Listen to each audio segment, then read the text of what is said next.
Assalomu alaykum hurmatli talabalar. Bugungi video darsimiz oldingi oyoq suyaklarining anatomik tuzilishi. Oldingi oyoq suyaklari ikkita qismdan iborat.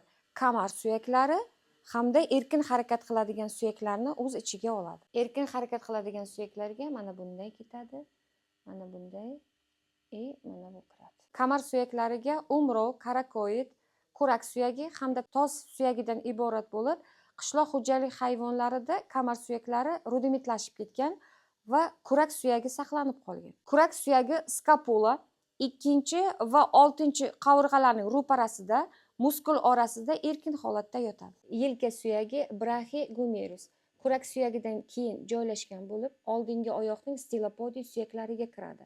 Yelka suyagi yuqoridan kurak suyagi bilan birikadi, pastki tomondan esa bilak tirsak suyagi bilan birikadi. Bilak tirsak suyagi os antebrachiy oldingi oyoqning zigopodiy suyaklariga kiradi. Oldinda bilak suyagi, orqada esa tirsak suyagi joylashadi. Bilaguzuk suyaklari ossa carpi birinchi qatorda 4 ta suyakcha, ikkinchi qatorda esa 5 ta suyakchadan iborat bo'ladi. Kaft suyagi os metakarpi qishloq xo'jalik hayvonlarida rudimentlashgan suyaklar jumlasiga kiradi.